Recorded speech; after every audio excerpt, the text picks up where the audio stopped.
আসসালামু আলাইকুম। দেশ ও প্রবাস থেকে যে যেখান থেকে আমার এই ভিডিওটা দেখতেছেন সবাই ভালো থাকবেন, সুস্থ থাকবেন। সম্মানিত মালয়েশিয়ান প্রবাসী ভাইরা, বৈধ এবং অবৈধ সবাইকে আমি কথাটা বলতেছি, কারণ মালয়েশিয়াতে কিন্তু প্রচুর পরিমাণ ভাই অপারেশন হচ্ছে, তাই না? আসলে কোন কারণে হচ্ছে এই ভিডিওতে আপনাদের সাথে একটু শেয়ার করার চেষ্টা করব। আর যারা অবৈধ আছেন বা বৈধ আছেন, তারা এই কাজ থেকে অবশ্যই বিরত থাকবেন, ঠিক আছে? এই কাজগুলো কখনোই করতে যাবেন না, তাহলে কিন্তু বৈধরাও মানে যে কোনো মুহূর্তে সমস্যার সম্মুখীন হতে পারে বা অবৈধরাও সমস্যার সম্মুখীন হতে পারে।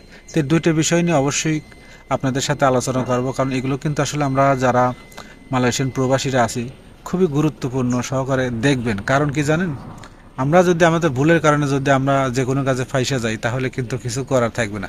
এটা আপনারই দোষ হবে, অন্য কারো না, ঠিক আছে?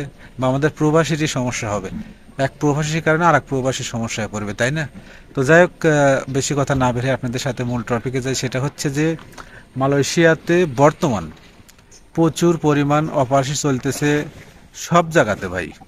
আপনি দেখেন, গতকাল অপারেশন হয়েছে মোয়া, আরও কয়েকটা জায়গায় অপারেশন হয়েছে। 9টা ফ্যাক্টরিতে একসাথে অভিযান দিছে, বা হোটেলে অভিযান দিছে, বা বিভিন্ন জায়গায় ভাই, বিভিন্ন জায়গাতে অপারেশন হচ্ছে, তাই না? মানে হোটেল মোটেল কোনো কিছু মানতেছে না, সব জায়গাতে ইমিগ্রেশন পুলিশ নামছে এবং সব জায়গাতেও অপারেশন হচ্ছে। আবার বেশিরভাগই সমস্যায় পড়তেছে বাংলাদেশিরা, কারণ অবৈধ আছে তারা আটক হচ্ছে, তাই না? আর এটা কোন কারণে পড়তেছে? দেখা যাইতেছে বিদেশিরা যেখানে অবস্থান করতেছে, মানে মালয়েশিয়ার নাগরিকরা যেখানে অবস্থান করে, আপনাদের কাছ থেকে একটা জিনিসের রিকোয়েস্ট থাকবে যে আপনারা মালয়েশিয়ান গ্রামগুলো আছে ওসব গ্রামে যা ঘোরাঘুরি খুব কম করবেন, কারণ আপনাদের কারণে বিরক্ত হয়ে ওরা দেখা যাচ্ছে ইমিগ্রেশন কমপ্লেন করে, কমপ্লেন করার পরে ওই জায়গাতে কিছুদিন মানে দেখে ইমিগ্রেশন যে আসলে কী পরিমাণ ঘোরাঘুরি হচ্ছে, তখন কিন্তু ওরা ওইসব জায়গায় চিহ্নিত করে যেই জায়গা বেশি আসলে অবৈধ প্রবাসীরা আছে, ওই জায়গাতে রেট দেওয়ার চিন্তা ভাবনা করে। তো বৈধ অবৈধ বলে কোনো কথা না, মানে মেন কথা হচ্ছে যেসব এলাকায় মালয়েশিয়ান নাগরিকরা থাকে আপনারা ডিস্টার্ব করার কম চিন্তা ভাবনা করবেন, ঠিক আছে? কম চিন্তা ভাবনা করবেন, তাহলে দেখবেন যে কোনো সমস্যা বর্তমান একমাত্র স্থানীয়দের রিপোর্টের কারণে, বা ওরা রিপোর্ট দেওয়ার কারণে কিন্তু এই অপারেশনগুলো বেশি হচ্ছে, কারণ ওরা বলতেছে যে আমাদের সমস্যা হচ্ছে, তখন কিন্তু অপারেশন দিচ্ছে।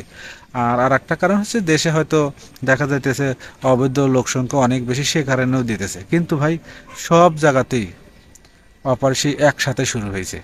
তো এই বিষয়গুলো অবশ্যই সাবধানে থাকবেন, যারা অবৈধ আছেন দেখে শুনে চলবেন।